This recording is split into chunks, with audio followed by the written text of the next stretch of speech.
على رسوله الكريم أما بعد فأعوذ بالله السميع العليم من الشيطان الرجيم من همزه ونفخه ونفثه بسم الله الرحمن الرحيم رب اشرح لي صدري ويسر لي أمري واحلل عقدة من لساني يفقهوا قولي رب زدني علما اللهم فقهنا في الدين سبحانك لا علم لنا إلا ما علمتنا إنك أنت العليم الحكيم رب يسر ولا تعسر وتمم بالخير وبك نستعين.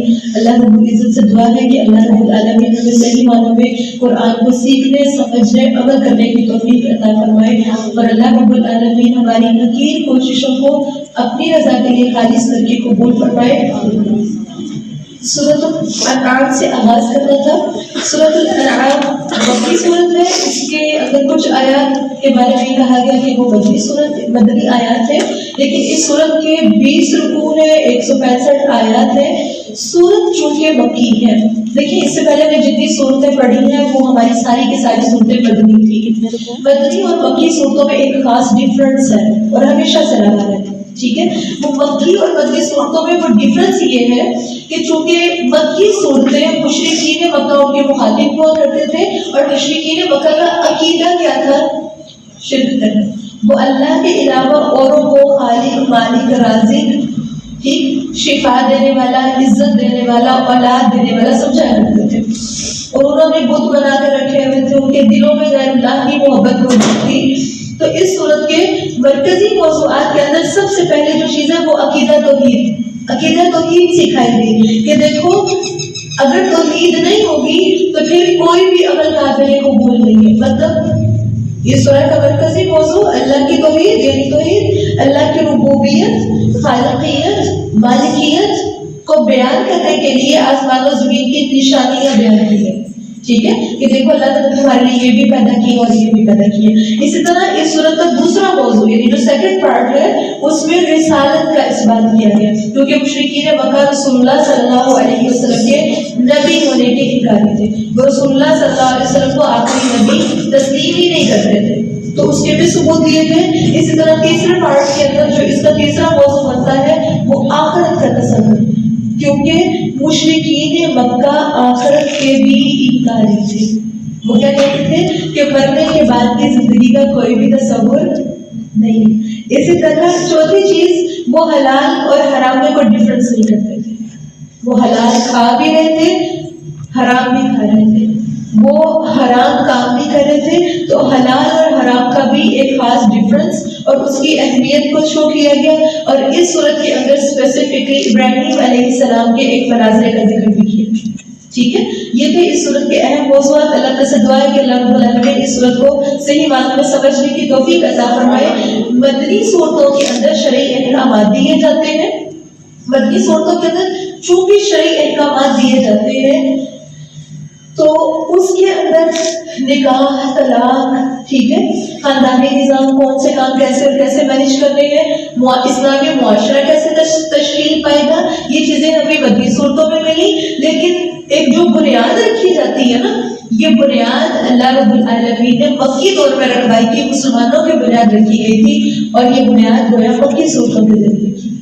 ٹھیک ہے، شروع کرتے ہیں. بسم اللہ الرحمن الرحیم. شروع اللہ کے نام لے کر جو بڑا مہربان نہایت رحم فرمانے والا ہے.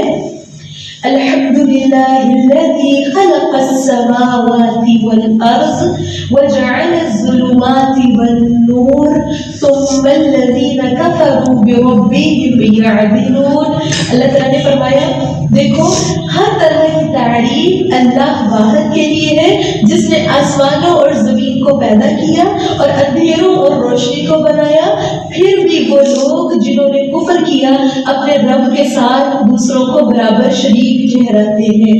اور وہ رب ہی ہے جس نے تمہیں حقیر مٹی سے پیدا کیا، پھر ایک مدت مقرر کی اور ایک اور مدت اس کے ہاں مقرر ہے، پھر بھی تم شک کرنے والے ہو کہ دیکھو تم کچھ بھی نہیں تھے، اللہ نے تمہیں مٹی سے پیدا کیا، پھر تمہیں اس دنیا میں بھیجا، پھر اس کے بعد اللہ تعالیٰ نے اس دنیا میں جینے کی ایک مدت مقرر کی ہے، تو اس کے بعد ایک اور مدت بھی مقرر کی ہے. وہ مدت کون سی مقرر کی ہے کہ انسان نے برزخ کی زندگی سے کب حشر کی زندگی میں منتقل ہونا ہے. ٹھیک ہے. تو اللہ تعالیٰ نے فرمایا دیکھو یہ مدت مقررہ اللہ کے پاس سے پھر بھی تم شک کرتے ہو. اور فرمایا اللہ تعالیٰ آسمانوں اور زمین میں وہی صرف اور صرف واحد اللہ ہے. وہ تمہارے کھلے ہوئے کو بھی جانتا ہے, وہ تمہارے خفیہ چیزوں کو بھی جانتا ہے, اور وہ بھی جانتا ہے جو عمل تم کرتے ہو. انسان کچھ ظاہر سے بول رہا ہوتا ہے, دل میں انسان کچھ سوچ رہا ہوتا ہے اور عمل اس کے ٹوٹلی مخالف ہے. تو اللہ تعالیٰ نے فرمایا دیکھو اللہ تعالیٰ سے کچھ بھی چھپا ہوا نہیں ہے. یہی اگر ہمارے دل میں ایک بات بیٹھ جائے نا, یعلم سرکم وجہرکم ویعلم ما تکسبون, یقین کیجیے ہم مومن بن سکتے, ہم اس سلسلے میں شامل ہو سکتے. ہم جب تک اللہ کے گھر میں بیٹھے رہتے ہیں, جب تک ہمارا روزہ ہوتا ہے, کچھ چیزوں کے معاملے میں ہمارے دل میں یہ بات ہوتی ہے کہ ہاں اللہ تعالیٰ واقف ہے, لیکن بعد میں ہم یہ بات بھلا دیتے ہیں کہ میرا رب ہر طرح کی چیز سے واقف ہے. تو اللہ تعالیٰ نے فرمایا دیکھو ان کے پاس ان کے رب کی نشانیوں میں سے کوئی نشانی نہیں آتی مگر وہ تو اس سے منہ پھیرنے والے ہوتے ہیں. بس بے شک انہوں نے حق کو جھٹلا دیا جب وہ ان کے پاس آیا تھا.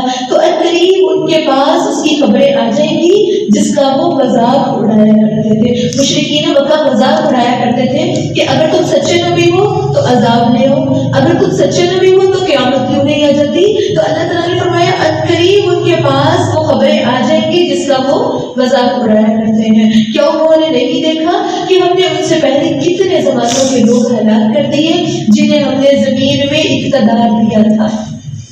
ایسے ہی اس سے پہلے قوم لوط, قوم صالح, قوم شعیب, بہت سی قومیں تھیں جو گزر چکی. اللہ تعالیٰ نے فرمایا ہم نے ان کو زمین میں اقتدار دیا تھا, اور وہ اقتدار دیا تھا جو تمہیں ملا ہی نہیں. ان کو کیا اقتدار ملا تھا؟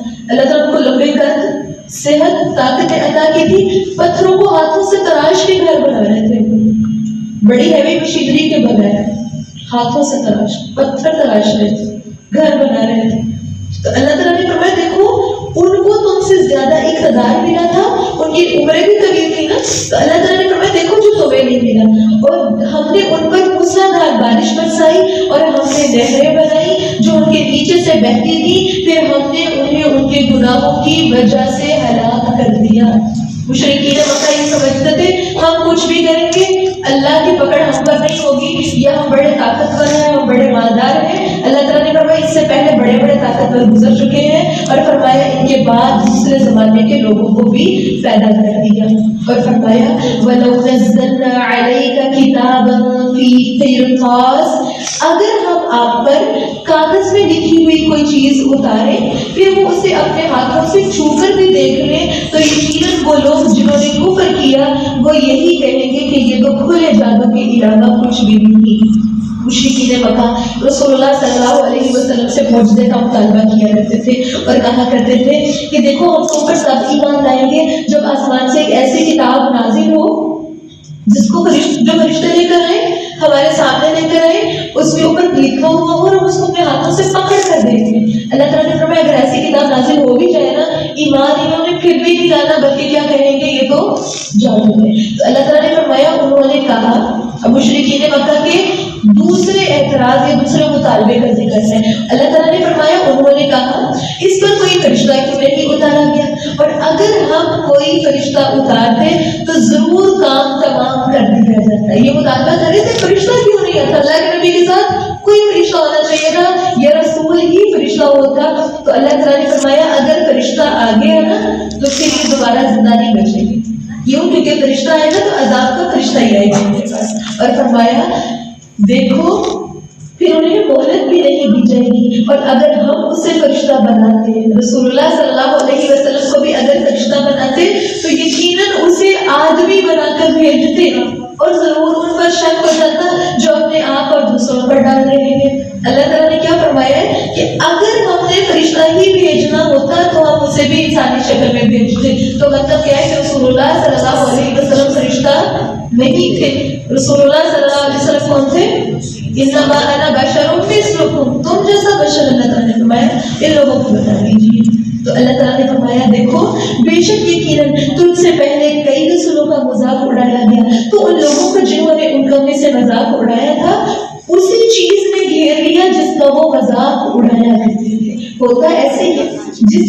انسان مذاق اڑا رہا ہوتا ہے یا جس چیز کا انسان تانا دوسرے کو دے رہا ہوتا ہے تو اللہ تعالیٰ اس کو اسی چیز کے ذریعے ہلاک کر دیتے ہیں۔ تو اللہ تعالیٰ نے فرمایا کہہ دیجئے زمین میں چلو پھر دیکھو جھٹلانے والوں کا انجام کیسا ہوا۔ کہہ دیجئے کس کا ہے جو کچھ آسمانوں اور زمین میں ہے، کہہ دیجئے اللہ تعالیٰ کا ہے، اس نے اپنے آپ پر رحم کرنا لکھ دیا ہے، یقیناً وہ تمہیں قیامت کے دن کی طرف لے جا کر ضرور جمع کرے گا جس میں کسی قسم کا کوئی بھی شک نہیں۔ وہ لوگ جنہوں نے اپنے آپ کو نقصان میں ڈالا سو وہ ایمان ہی نہیں لاتے۔ اللہ تعالیٰ نے فرمایا وَلَهُ مَا سَكَنَ فِي اللَّيْلِ وَالنَّهَارِ وَهُوَ السَّمِيعُ الْعَلِيمُ، فرمایا اسی کا ہے جو کچھ رات اور دن میں ٹھہرا ہوا ہے، وہ سب کچھ جاننے والا، سب کچھ دیکھنے والا ہے، سب کچھ ہر طرح کا علم رکھنے والا ہے۔ ابو ہریرہ رضی اللہ تعالیٰ عنہ فرماتے ہیں رسول اللہ صلی اللہ علیہ وسلم نے فرمایا جب اللہ تعالیٰ نے مخلوق کو پیدا فرمایا تو اس نے اپنے پاس کتاب میں جو اس کے عرش کے اوپر ہے اپنے متعلق لکھ دیا کہ میری رحمت میرے غضب پر حاوی ہے۔ اللہ تعالیٰ نے فرمایا قُلْ أَغَيْرَ اللَّهِ أَتَّخِذُ وَلِيًّا فَاطِرِ السَّمَاوَاتِ، فرمایا کہہ دیجئے کیا میں اللہ کے سوا کوئی اور مالک بناؤں، کوئی اور ولی بناؤں، کوئی اور دوست بناؤں جو آسمانوں اور زمین کو پیدا کرنے والا ہے، حالانکہ وہ رب تو کھلاتا بھی ہے اور اسے نہیں کھلایا جاتا۔ اللہ رب العالمین کے بارے میں کیا کہا جا رہا ہے کہ وہ رب دوسروں کو کھلاتا ہے، اسے نہیں کھلایا جاتا۔ کہہ دیجئے بے شک مجھے حکم دیا گیا ہے قُلْ إِنِّي أُمِرْتُ أَنْ أَكُونَ أَوَّلَ مَنْ أَسْلَمَ، کہہ دیجئے مجھے تو یہ حکم دیا گیا ہے کہ میں سب سے پہلا فرما بردار بن جاؤں، کیونکہ مشرکین مکہ سارے کسی اور راستے پر تھے تو اللہ کے نبی صلی اللہ علیہ وسلم کو حکم دیا جا رہا ہے کہ اللہ کے نبی آپ لوگوں کو بتائیے کہ مجھے تو میرے رب نے یہ حکم دیا ہے کہ میں سب سے پہلا فرما بردار بن جاؤں۔ مطلب کیا ہے؟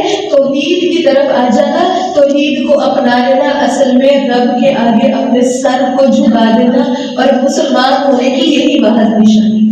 اور اللہ تعالیٰ نے فرمایا اور آپ ہرگز شرک کرنے والوں میں شامل نہ ہوں۔ اللہ تعالیٰ سے دعا ہے کہ اللہ رب العالمین ہم سب کو مرتے دم تک شرک سے محفوظ رکھے۔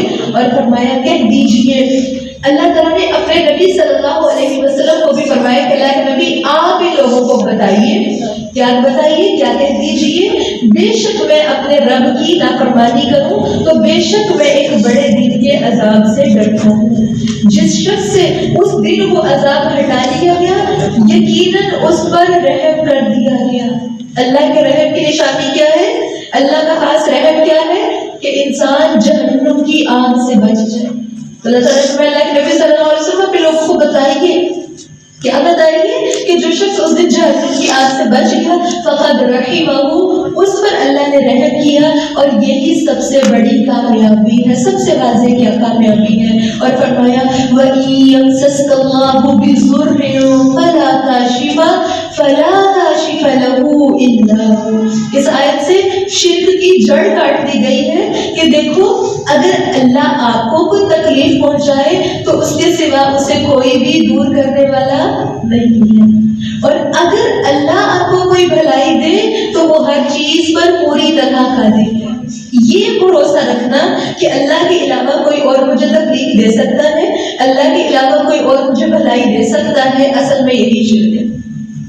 انسانوں کے بارے میں سوچ رہے کہ انسان میرے ساتھ ایسے کر دیں گے یا کوئی غیر بڑی مخلوق ایسے کر دے گی، غیر اللہ کے علاوہ، اللہ کے علاوہ غیر اللہ کے بارے میں یہ سوچنا کہ وہ کچھ بھی کر سکتے ہیں، اچھائی دے سکتے ہیں، بھلائی دے سکتے ہیں، یہ کیا ہے؟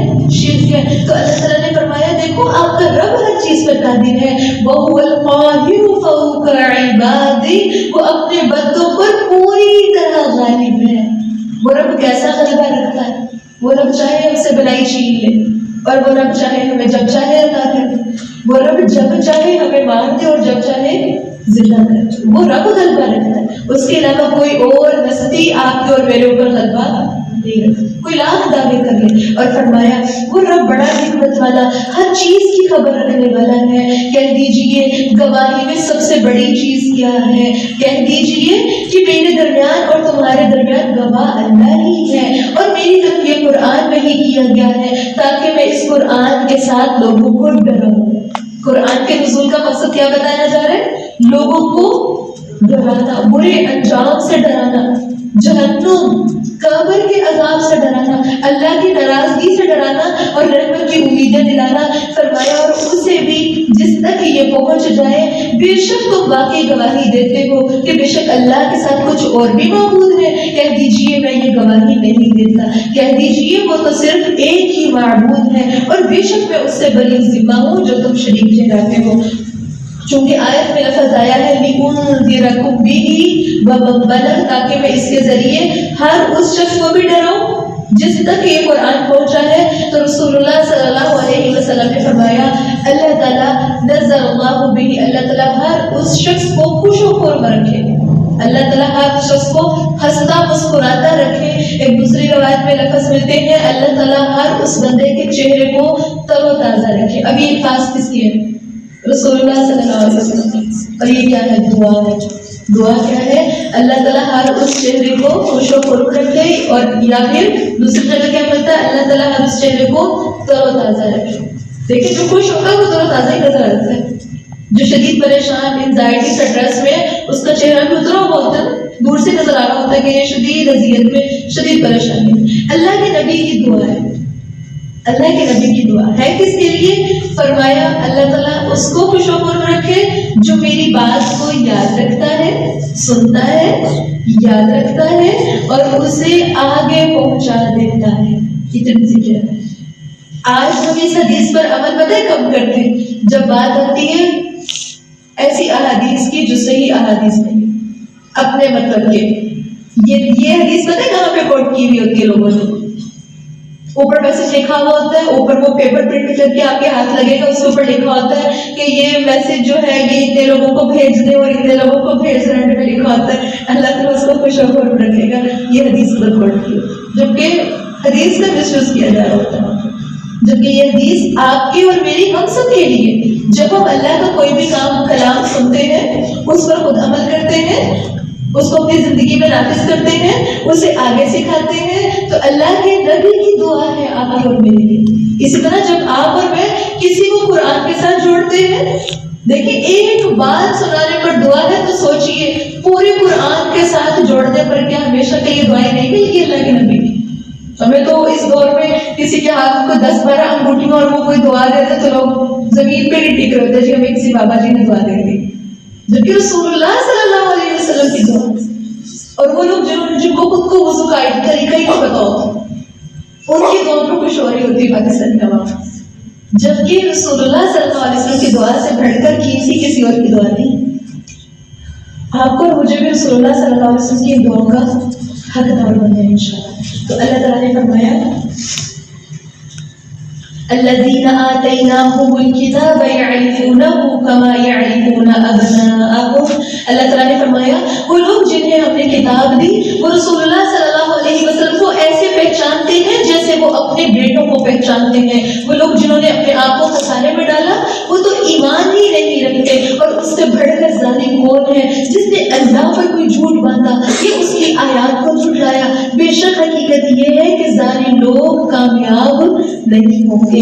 وَيَوْمَ نَحْشُرُهُمْ جَمِيعًا، ایک دن آنے والا ہے جس دن ہم ان سب کو جمع کریں گے، پھر ہم ان لوگوں سے کہیں گے جنہوں نے شریک بنائے کہاں ہے تمہارے وہ شریک جنہیں تم گمان کرتے تھے، جنہیں تم اپنا شریک سمجھتے تھے کہ کل قیامت کے دن آ کے ہماری سفارش کر لیں گے۔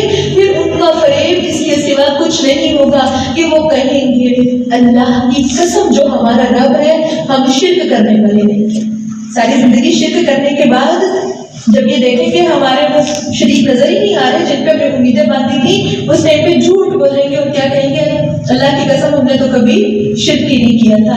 تو فرمایا دیکھ انہوں نے کیسے اپنے آپ پر جھوٹ بولا اور وہ ان سے گم ہو گیا جو وہ جھوٹ بنایا کرتے تھے۔ ان میں سے کچھ وہ ہے جو رسول اللہ صلی اللہ علیہ وسلم آپ کی طرف کان لگاتے ہیں، وَمِنْهُمْ مَن يَسْتَمِعُ إِلَيْكَ، بڑے غور سے سنتے ہیں اللہ کے نبی کی باتیں، لیکن وہ کیوں سنتے ہیں؟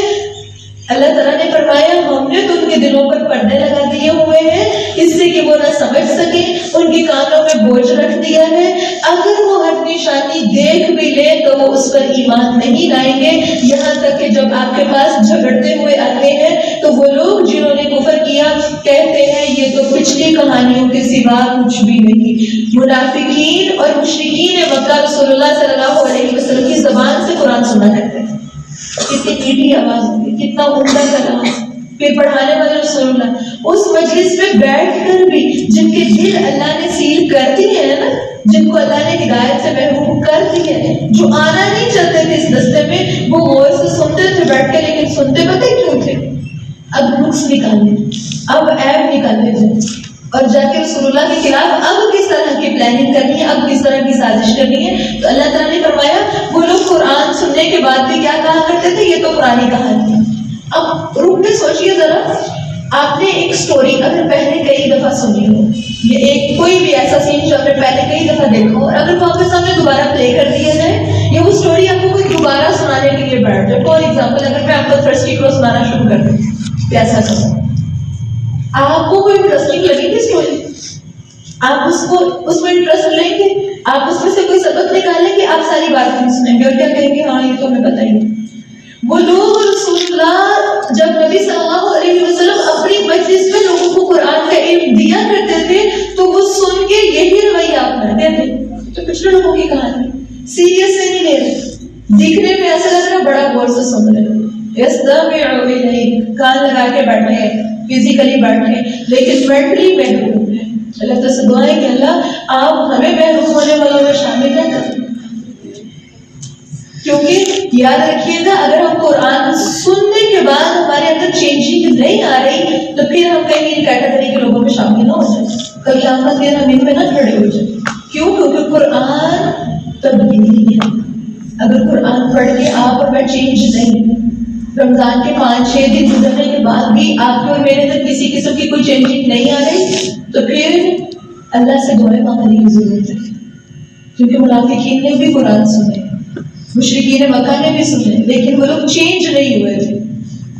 ٹھیک ہے، اللہ تعالیٰ نے فرمایا اور وہ اس کتاب سے روکتے ہیں۔ ہونا تو یہ چاہیے تھا نا، کیا ہونا چاہیے تھا کہ جو لوگ اللہ رسول اللہ کی مجلس میں بیٹھے ہیں، اللہ کے دین کی مجلس میں بیٹھے ہیں، وہ لوگوں کو بھی چھوڑیں گے، وہ مزید لوگوں کو لے کر آ رہے ہیں، لیکن وہ لوگ کیا کر رہے تھے، اس سے دوسروں کو روکتے تھے اور اس سے خود بھی دور ہوتے تھے، یعنی عمل کی بات آتی تھی تو غائب ہو جاتے تھے۔ فرمایا وہ اپنے سوا کسی کو بھی ہلاک نہیں کر رہے اور وہ اس چیز کو سمجھتے بھی نہیں۔ وَلَوْ تَرَىٰ إِذْ وُقِفُوا عَلَى النَّارِ، اللہ تعالیٰ نے فرمایا کاش آپ اس وقت دیکھیں جب وہ آگ پر کھڑے کیے جائیں گے تو کہیں گے کہ کاش ہمیں واپس بھیج دیا جائے اور ہم اپنے رب کی آیات کو نہ جھٹلائیں اور اب ہم ایمان والوں میں سے ہو جائیں۔ اللہ تعالیٰ نے فرمایا بلکہ ان کے لیے تو ظاہر ہو گیا جو وہ دنیا میں چھپایا کرتے تھے، اگر ان کو واپس بھیج بھی دیا جائے تو ضرور پھر وہی دوبارہ کریں گے جس سے ان کو منع کیا گیا تھا، اور بے شک وہ بڑے جھوٹے لوگ ہیں۔ اور انہوں نے کہا نہیں، یہ زندگی مگر ہماری دنیا کی زندگی یہ اصل زندگی ہے اور ہم ہرگز نہیں اٹھائے جائیں گے۔ مشرکین مکہ کیا کہا کرتے تھے، ہمارا جو اصل اثاثہ ہے وہ یہی دنیا ہے۔ ذرا رک کے نا آیتوں کو اپنے ساتھ کمپیئر کر کے دیکھنا ہے ہمیں، کہیں ایسے تو نہیں کہ یہ ہمارا ہی حال بیان کیا جا رہا ہو، لگتا ہے ہمیں مخاطب کیا جا رہا ہے، جبکہ اس کے ڈائریکٹلی جیسے فرسٹ مخاطب کون ہے، مشرکین مکہ، جو جن کے لوگ بدر میں ہلاک ہوئے، بدر کے کنویں میں ان کی لاشیں پڑی ہوئی تھی، احد میں ہلاک ہوئے لوگ، اسی طرح اور بھی بہت سے غزوات میں ہلاک کر دیے تھے۔ کہیں آپ اور میں اس طرح کے لوگوں میں شامل تو نہیں؟ اگر کہیں لگ رہا ہے کہ ہم بھی ایسے ہی کام کر رہے ہیں تو وہاں پہ رک کے اللہ سے دعائیں مانگیں کہ اللہ اب ہمیں راہ ہدایت پر استقامت عطا فرما دیجیے۔ کہیں ایسا نہ ہو امت محمدیہ ہونے کے باوجود ہم مشرکین مکہ کے ساتھ کھڑے ہو کر قیامت کے دن، کہیں ایسا نہ ہو امت محمدیہ ہونے کے باوجود ہم کل قیامت کے دن بنی اسرائیل کی کٹہرے میں کھڑے ہو۔ تو اللہ تعالیٰ نے فرمایا دیکھو کیوں نہیں، ہمارے رب کی قسم، اللہ تعالیٰ نے فرمایا کاش تو جب ان کو دیکھیں، جب وہ اپنے رب کے سامنے کھڑے کیے جائیں گے، وہ فرمائے گا کیا یہ حق نہیں؟ کہہ دیجئے، وہ کہیں گے کیوں نہیں، ہمارے رب کی قسم۔ پھر وہ فرمائے گا پھر چکھو اس کے بدلے جو تم کفر کیا کرتے تھے۔ قد خسر الذین کذبوا بلقاء اللہ، فرمایا نقصان میں پڑ گئے وہ لوگ جنہوں نے اللہ کی ملاقات کو جھٹلایا، یہاں تک کہ جب ان کے پاس قیامت اچانک آ جائے گی تو وہ کہیں گے ہائے افسوس اس پر جو ہم نے کوتاہی کی۔ وہ کیا کہیں گے؟ قالوا یا حسرتنا علی ما فرطنا فیہا، اس دن کیا کہیں گے؟ ہائے افسوس، ہائے ہماری بربادی اس پر جو ہم نے کوتاہی کی۔ آج ہم بھی کوتاہیاں کرتے ہیں نا، غفلت کرتے ہیں رب کے دین کو سیکھنے کے معاملے میں، دین پر عمل کرنے کے بارے میں۔ تو اللہ تعالیٰ نے فرمایا اس دن وہ اپنی بوجھ پر، اپنی پشتوں پر بوجھ کو اٹھائے ہوئے ہوں گے، اپنے ہی بوجھ۔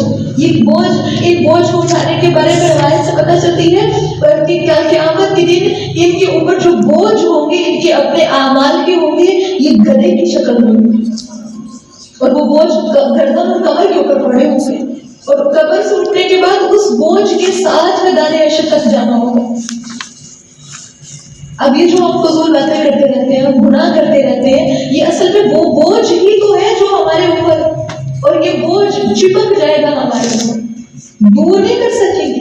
اور آپ سمجھتے ہیں نا، آپ نے اتنی زیادہ چلنا اور آپ کے پاس بیگ وزنی ہو تو ہم کیا کرتے ہیں؟ اتار کے رکھتے ہیں، یہ کسی اور سے ہیلپ لیتے ہیں کہ میرے ساتھ سامان پکڑنا دو۔ لیکن کل قیامت کے دن کوئی بھی ولا تزر وازرۃ وزر اخرى، کوئی بوجھ اٹھانے والا بھی کسی کا بوجھ نہیں اٹھائے گا۔ تو اللہ تعالیٰ نے ہمیں بھی ہائی لائٹ کر دیا کہ دیکھ لو الا ساء ما یزرون، بڑا خبردار، بڑا ہی برا بوجھ ہے جو وہ لوگ اس دن اٹھائیں گے۔ یہ بوجھ کو، اس بوجھ کو ہلکا کرنے کا مہینہ ہے، وہ گناہوں کا بوجھ جو ہم نے اپنے اوپر رکھ لیا نا۔ اب وہ حدیث یاد کیجیے، رسول اللہ صلی اللہ علیہ وسلم فرماتے ہیں کہ جب کوئی شخص رکوع کرتا ہے تو اس کے گناہ جھڑتے ہیں، اور جب کوئی سجدہ کرتا ہے تو اس کے گناہ جھڑتے ہیں، مطلب جتنا رکوع طویل ہے اتنے گناہ گر رہے ہیں اوپر سے۔ یہ بوجھ یہ ہماری کمر پہ پڑا ہے، جب ہم رکوع کرتے ہیں تو جو چیز کمر پہ پڑی ہوئی گرتی ہے نا، مزید گرے گی، اور سجدے میں جائیں گے مزید گرے گی۔ جتنی دیر قیام کر رہے ہیں اتنی سی دیر ہمارے گناہ گر رہے ہیں، لیکن ہم نماز کیسے پڑھتے ہیں؟ سپیڈ۔ اب یوں کر رہے ہیں تو کیا گناہ گر رہے ہیں؟ نہیں۔ اسی طرح ایک حدیث ہے، انس بن مالک رضی اللہ تعالیٰ عنہ فرماتے ہیں رسول اللہ صلی اللہ علیہ وسلم نے فرمایا اللہ کے راستے میں ایک شام یا ایک صبح دنیا اور ما فیہا سے بہتر ہے۔ اگر کوئی بندہ اپنا ایک صبح یا ایک شام اللہ کے راستے میں نکلتا ہے تو گویا اس نے دنیا اور دنیا کے اندر جتنے خزانے ہیں وہ سمیٹ کے، بلکہ اللہ کے نبی فرما رہے ہیں اس سے بھی بہتر۔ اور ساتھ ہی فرمایا اور جنت تمہارے کسی شخص کی ایک کمان کے برابر یا اس کے کوڑے کی برابر کی جگہ دنیا اور ما فیہا سے بہتر ہے۔ اگر کسی کو جنت میں کوڑا رکھنے جتنی جگہ بھی ملتی ہے نا تو وہ دنیا اور ما فیہا سے بہتر ہے۔ اور فرمایا اگر اہل جنت میں سے کوئی عورت زمین والوں کی طرف جھانک کر دیکھ ہی لے تو آسمان اور زمین کے درمیان کی جگہ کو روشن کر دے اور اسے خوشبو سے بھر دے، اور اس کے سر کا دوپٹہ دنیا اور ما فیہا سے بہتر ہے۔ بخاری کی روایت۔ ہم نے تو اس جنت تک پہنچا، تو اللہ تعالیٰ نے فرمایا دیکھو وَمَا الْحَيَاةُ الدُّنْيَا إِلَّا لَعِبٌ وَلَهْوٌ، یہ تو جو دنیا ہے، دنیا کی زندگی کھیل اور تماشے کے سوا کچھ بھی نہیں۔ ایک کرکٹ کا میچ، کوئی بھی پلے گراؤنڈ ہے، کوئی اسٹیڈیم ہے جہاں پہ کسی قسم کا کوئی کھیل ہو رہا ہے، کیا آپ وہاں جا کے کھیل دیکھنے کے لیے گئے یا کھیل کھیلنے والے کیا اس میدان میں اپنا گھر بنا کے بیٹھ جاتے ہیں؟ اللہ تعالیٰ نے دنیا کی زندگی تو عارضی کھیل تماشا ہے، اور فرمایا دیکھو اصل گھر تو آخرت کا گھر ہے، لیکن وہ گھر کن لوگوں کے لیے ہے جو لوگ تقویٰ اختیار کرتے ہیں۔ رسول اللہ صلی اللہ علیہ وسلم نے فرمایا، حدیث لکھ لیجئے، الدنیا سجن المؤمن و جنت الکافر، دنیا مومن کے لیے قید خانہ ہے اور کافر کے لیے جنت ہے۔ دنیا مومن کے لیے کیا ہے؟ قید خانہ، اور کافر کے لیے کیا ہے؟ دنیا جنت۔ قید خانہ کسے کہتے ہیں؟ قید خانہ، دنیا مومن کے لیے قید خانہ ہے۔ یاد رکھیے گا قید خانے کے اندر آپ کو اور مجھے اگر ہمیں سے کسی کو قید کر دیا جائے تو ہماری لائف لمیٹڈ ہو جاتی ہے، ہم اسپیسیفک چیز کھا سکتے ہیں کیونکہ کھانا ملے گا، بس تھوڑا سا. ہم اپنی مرضی کے کام قید میں رہتے ہوئے کر سکتے ہیں؟ اب دل کر رہا ہے کھانے کو، اب سونے کو دل کر رہا ہے، اب یہ کام کرنے کو دل کر رہا ہے، اب یہ لباس پہننے کو دل کر رہا ہے. کچھ کر سکتے ہیں اپنی مرضی سے؟ اپنی مرضی چلتی ہے جیل کے اندر، کسی قسم کی قید خانے کے اندر. کوئی اگر کسی کے انڈر ملازم بھی ہے تو وہ بھی اپنی مرضی نہیں کر سکتا. تو اللہ کے نبی نے کیا فرمایا؟ دنیا مومن کے لیے کیا ہے؟ اور جنت کافر کے لیے جنت. جنت میں ہم جب جنت کی بات کرتے ہیں تو جنت میں کیا ہوتا ہے؟ وَلَهُمْ فِيهَا مَا يَشَاءُونَ. جنت میں جنتیوں کو وہ ملے گا جو وہ چاہیں گے. جنت کے لفظ کے ساتھ لفظ جڑتا ہے جو وہ چاہیں گے، تمنا کریں گے. اگر ہم دنیا کے اندر ہر کوئی چیز حاصل کر رہے ہیں جو ہمارا دل کر رہا ہے، ہم اپنی ہر خواہش پوری کر رہے ہیں، تو دنیا کو ہم نے جنت بنا لی؟ بتائیے. اب گناہ کرنے کو دل کر رہے ہیں، اب رسول اللہ کی نافرمانی ہے، اب اللہ کی حکم کی خلاف ورزی ہے، اپنی خواہشات، یہ لذتیں یہی تو ہے. لذت خواہش لذت کی طرف جاتی. تو اگر ہم ٹوٹلی اس کی طرف جا رہے ہیں اور ہمارے لیے ہماری زندگی کو ہم نے خود قید خانہ نہیں بنایا. قید خانہ مطلب اپنے خواہش کی اپوزٹ چل رہے. دل کر رہا ہے سونے کو لیکن اس کے باوجود ہم تہجد پڑھ رہے ہیں. دل کر رہا ہے قرآن چھوڑنے کو لیکن ہم پھر بھی قرآن پڑھ رہے ہیں. دل نہیں کر رہا نیکی کرنے کو لیکن اس کے باوجود ہم کر رہے ہیں، اپنے اوپر زبردستی کر رہے ہیں. یہ حدیث نافذ ہوتی ہے. رسول اللہ صلی اللہ علیہ وسلم کیا فرماتے ہیں؟ الدنیا سجن المؤمن. دنیا مومن کا قید خانہ. ایک قید خانہ کاٹنا ہر انسان ہے. اگر دنیا میں قید خانہ کاٹ لیں گے تو آخرت میں جنت پکی ہے. اگر ایک قید خانہ اس دنیا میں کاٹیں گے تو پھر جنت میں اپنی مرضی کی زندگی ہوگی. لیکن اگر دنیا کو اپنی مرضی کا گزاریں گے تو پھر قید خانہ کہاں ملے گا ہمیں؟ آخرت میں. اور آخرت کا قید خانہ بہت بڑا قید خانہ ہے، اور وہ کیا ہے؟ النار، جہنم کی آگ. اسی طرح اللہ تعالیٰ نے فرمایا افلا تعقلون. کیا تم عقل سے کام نہیں لیتے؟ لیکن روزے میں ہمیں کیا ٹرین کیا گیا کہ تمہاری اپنی مرضی نہیں چلے گی، تم نے اللہ کی اور رسول اللہ کی مرضی کے مطابق چلنا ہے. سارے لوگ، ہر انسان جس ٹائم پہ کھانے کو دل نہیں کرتا، تہجد کے وقت بیٹھ کے کھانا کھا رہے. روٹین چینج ہے نا. اسی طرح اذان کے بعد نماز پڑھ رہے، پھر سارا دن بھوک کا دل، کچھ کھانے کو دل کر رہے، اس کے باوجود بھی رات کو کھا رہے، مغرب کے بعد کھا رہے. تو مطلب کیا ہے؟ قید خانہ بنا کے ایک طرح کا ٹرین کیا جا رہا ہے. دیکھو اپنی خواہش نفس پر ہی کنٹرول پاؤ گے تو جنت ہے. اللہ تعالیٰ سے دعا ہے کہ اللہ رب العالمین آپ کو اور مجھے، ہم سب کو ایسے جنت میں اکٹھا کر دے. فرمایا بے شک ہم جانتے ہیں قد نعلم انه ليحزنك الذين يقولون فانهم لا يكذبونك. فرمایا بے شک ہم جانتے ہیں کہ بے شک حقیقت یہ ہے کہ یقیناً تجھے وہ بات غمگین کرتی ہے جو وہ کہتے ہیں. بے شک وہ تجھے نہیں جھٹلاتے لیکن وہ ظالم اللہ کی آیات کا انکار کرتے ہیں.